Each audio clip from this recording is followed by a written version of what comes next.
Hey guys, how's it going? Hope you're doing well. My name is Crown, and today I'm going to read you some very interesting stories that I hope that you're gonna love. And now, without further ado, let's go!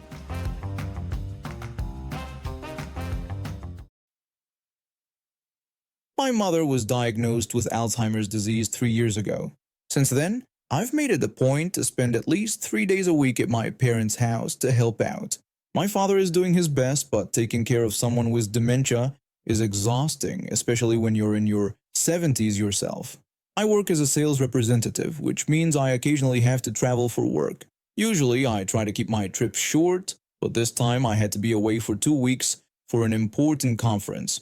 When I finally returned home, I was surprised to see an unfamiliar car parked in our driveway, specifically in the spot where I usually park.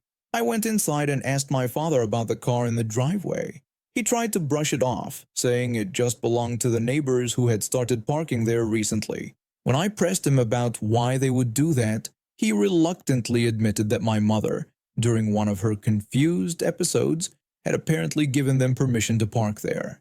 I asked if he'd explained the situation to the neighbors, and he said he had tried, but they seemed unwilling to understand. I figured my father, being the gentle soul he is, probably hadn't been firm enough with the neighbors, so I decided to handle it myself. I even bought some fancy chocolates as a peace offering, thinking we could resolve this amicably. I went over to their house and knocked on the door. Despite seeing movement inside through the windows, nobody answered. I kept knocking, growing increasingly frustrated. Finally, the door opened just a crack, and the woman rudely shouted that they weren't interested before slamming it shut again. I tried explaining through the door who I was and why I was there, but got nothing but silence in response. I spent the next few hours watching their house from our window, hoping to catch them when they came out. It wasn't until 2 days later that I finally managed to corner the husband, as we both left our houses at the same time. He tried to duck away, but since his car was blocking my spot, he had no choice but to face me.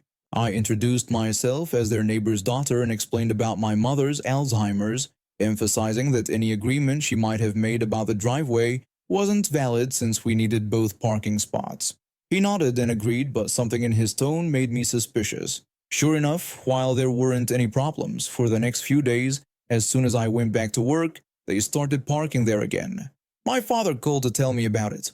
I managed to get their phone number and tried calling, but they never picked up. I cut my work trip short and came home to find their car in our driveway again. This time I went over without any chocolates or friendly pretenses. The woman saw me through the window but still refused to answer the door. That's when I called the police. An officer arrived and took my statement, then went to knock on their door. Surprisingly, they tried to ignore the police too. The officer wasn't having any of it and started pounding on the door, ordering them to come out. When they finally emerged, the husband tried to argue about having a verbal contract with my mother. The officer shut that down quickly, telling him that regardless of any previous arrangement, we wanted them to move their car now, and they could either move it or have it towed. The husband tried to stall by mentioning lawyers, but the officer remained firm, reiterating their two choices. Finally, the husband admitted the real reason for their stubbornness. They had a new car and not enough space to park both vehicles in their own driveway. The officer was already calling the tow truck when they finally gave in and moved their car. He warned them that parking there again would be considered trespassing, and their car would be towed immediately. They've been sulking ever since, trying to turn other neighbors against us by claiming we misled them. But everyone knows about my mother's condition and sees right through their entitled behavior. They had to park their precious new car on the street because their driveway isn't big enough for both vehicles. I've been a paramedic for 12 years now, and I thought I'd seen it all. Every shift brings something different, from heart attacks to car crashes to the occasional bizarre accident. But what happened last week took the cake. It started as a routine emergency call, but turned into something I'll probably be telling stories about for years to come. I was working the afternoon shift with my partner when we got the call about a major car accident. 2 vehicles had collided at an intersection in an upscale neighborhood. We were the first ambulance on scene, with a second one right behind us. The crash happened right in front of this large white house with perfectly manicured lawns. When we pulled up, I could see it was bad. A red SUV had T-boned a smaller sedan, and there were 4 people who needed immediate medical attention. We positioned our ambulance to protect the scene and block traffic, which meant we had to partially block a driveway. It wasn't ideal, but in emergency situations, seconds count and we needed the fastest access possible to our patients. We were in the middle of stabilizing an elderly couple from the sedan when I heard screeching tires. A black luxury SUV came roaring up the street and stopped abruptly behind our ambulance. That's when she appeared, a woman in her 40s wearing fancy clothes and oversized sunglasses, clutching a handbag like it was a weapon. She immediately started yelling at us, demanding to know what we were doing blocking her driveway and insisting we move the ambulance immediately. I tried to explain that we were treating critical patients, but she cut me off, screaming about how it was her property and she needed to park her car in her driveway right that instant. My partner attempted to reason with her while I continued treating the elderly man who had a nasty head wound. He tried to explain about the serious accident and told her it would take about 20 minutes. She responded by throwing a fit about having groceries in her car and how completely unacceptable the situation was. She started pacing back and forth, occasionally pulling out her phone to record us while ranting about how we were violating her rights. We tried to ignore her and focus on our patients, but then things got really weird. While we were transferring the elderly woman into the second ambulance, I heard our ambulance's door slam. I turned around to see Karen actually sitting in the driver's seat, grabbing at the steering wheel and pushing random buttons. I shouted at her to get out immediately, but she yelled back that if we wouldn't move it, she'd do it herself, questioning how hard it could be to drive an ambulance. I ran to the ambulance, but before I could reach it, she managed to release the parking brake. Thank God the engine wasn't running. The ambulance started rolling slightly backward since we were on a slight incline. She screamed and jumped out, leaving the door wide open as the ambulance moved. My partner managed to jump in and stop it before any damage was done, but Karen wasn't done with her performance. She started screaming that we had almost killed her, that our vehicle had almost crushed her, and that she was going to call the police. A police officer who had already arrived earlier to handle the accident scene spoke up to inform her they were already present. They'd witnessed the whole thing.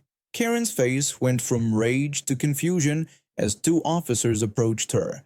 She tried to argue her case, sputtering about how we were blocking her driveway and how it was illegal, demanding to press charges. The police officer simply told her to put her hands behind her back and told her she was under arrest for attempted theft of an emergency vehicle, interfering with emergency medical personnel, and reckless endangerment. She couldn't believe she was being arrested and started bragging about how her husband was a lawyer. When they cuffed her, she switched tactics, crying and claiming she was having a panic attack, demanding that we treat her. The officers weren't buying it. The whole scene got even better when her husband actually showed up about 10 minutes later. Turns out he wasn't actually a lawyer. He worked in real estate. And boy, was he mortified when the officers showed him the body cam footage of his wife's attempted ambulance heist. He profusely apologized, clearly shocked by his wife's behavior. We later found out she was charged with multiple felonies. Her husband filed for divorce a week later. Apparently, this wasn't her first public meltdown, just the most serious one. She ended up getting sentenced to 2 years probation, mandatory anger management classes, and a hefty fine. She also had to write formal apologies to everyone involved and complete 200 hours of community service at a local emergency department. The elderly couple made a full recovery. Thank God. They even sent us a thank you card to our station. Karen had to sell that big house with the perfect lawn because of her divorce and legal fees. The 2009 financial crisis hit just as I finished my teaching degree, and suddenly all those bright prospects turned into closed doors. I must have applied to over 50 schools in my area, but with budget cuts and hiring freezes, no one was taking on new teachers. I refused to just sit around waiting for my dream job, so I took a position as a teaching assistant at a local school. The work was rewarding. I got to work directly with the kids rather than just doing paperwork, but the pay barely covered my bills. So I picked up a second job as a waitress at this fancy banquet hotel downtown. At first, everything seemed manageable. The hotel supervisor acted understanding when I explained my situation and my scheduling needs. But that understanding quickly evaporated once I was trained and working regularly. I tried explaining to the supervisor that I needed at least one day off per week to rest. They dismissed my request, saying we were short-staffed and everyone needed to pitch in. When I pointed out that I was already working 7 days straight between both jobs, they coldly replied that it wasn't their problem and reminded me that I had agreed to be flexible when I took the position. This went on for months. Between teaching assistant duties during the day and waiting tables at night, I was averaging 80-hour weeks.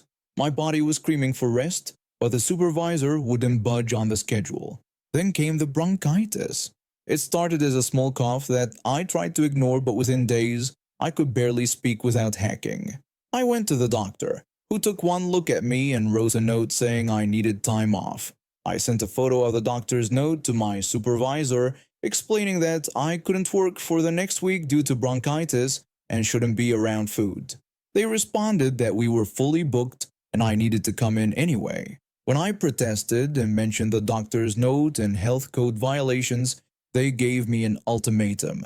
Either come in or don't bother coming back at all. I needed the job, so I dragged myself in that evening, feeling horrible. Just my luck. It happened to be the day the hotel owner and regional manager decided to do a surprise inspection. I couldn't suppress my coughing, and they noticed immediately. The regional manager asked why I was working while clearly ill. I showed them the texts from my supervisor, explaining how I had tried to take sick leave but was forced to come in anyway. The supervisor's face went pale when I pulled out my phone. We were both called into the office, but the conversation was brief. I was sent home with 2 weeks of paid sick leave. The supervisor got written up for violating health codes and putting guests at risk.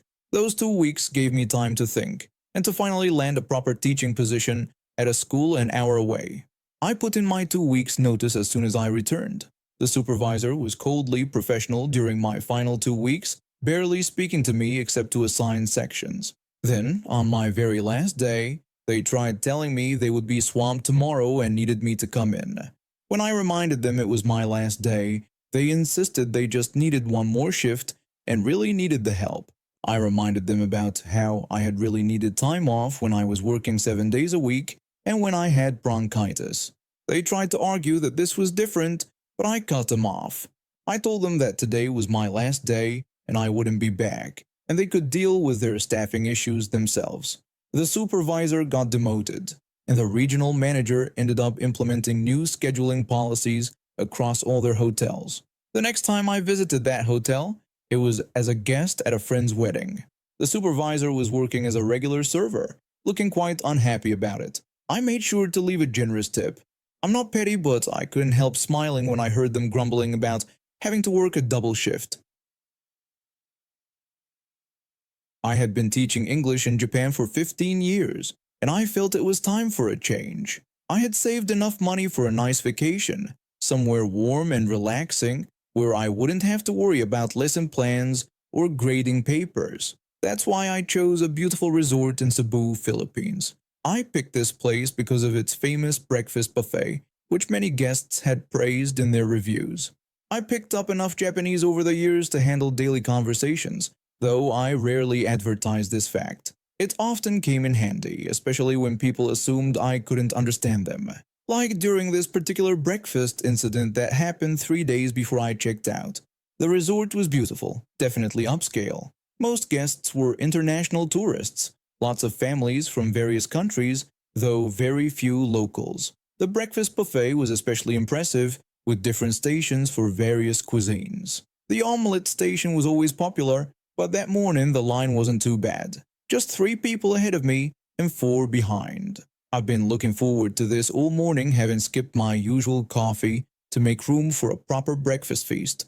I was scrolling through my phone when I heard it. A woman spoke in Japanese to the person in front of me. She asked if she could get in line behind them, claiming the line was too long. I looked up confused. 7 people wasn't exactly a crowd. The person in front of me nodded, probably just trying to be polite, and the woman slipped in line right in front of me. She had that familiar air of entitlement I'd seen countless times before, the slight lift of her chin, the way she avoided making eye contact with anyone behind her. I could feel my eye twitching. After years of dealing with entitled parents trying to get special treatment for their kids at my school, this kind of behavior really got under my skin. But instead of causing a scene, I decided to wait and watch. When it was her turn, she loaded her plate with the basic ingredients: some bell peppers, onions, and ham. Nothing special. She even seemed impatient with the chef, tapping her foot while he carefully prepared her omelet. That's when my plan came together.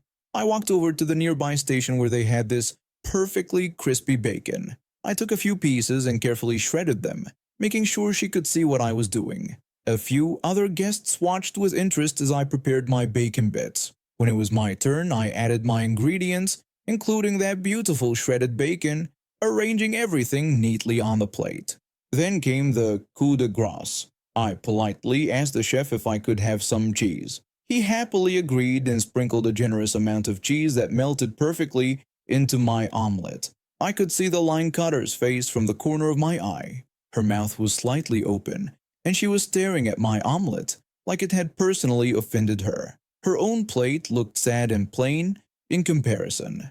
Behind me, I heard murmuring. One guest exclaimed in surprise about not knowing they could ask for cheese. Another commented on how brilliant the bacon idea was. A child tugged at their parent's sleeve, begging them to get the same. The line cutter was still hovering nearby, clutching her basic omelet, watching as one by one the people behind me ordered their omelets with bacon and cheese. The chef was more than happy to accommodate everyone's requests, his smile growing wider with each creative order. I took my plate and walked past her, catching a whiff of her mediocre omelet. As I sat down at my table, I could see her still standing there, looking between her plate and the increasingly elaborate omelets being made. A couple nearby were openly admiring my breakfast creation, and I noticed them heading straight to the omelet station afterward. Eventually, she got back in line. Yes, at the very end of it, but by then the line had grown considerably longer as word spread about the cheese and bacon options. What was once a 7-person line had now doubled in size. I watched her wait for another 15 minutes, all because she couldn't wait an extra 3 minutes the first time around. She kept checking her phone and shifting her weight from foot to foot, clearly annoyed at the wait but too committed to her decision to walk away.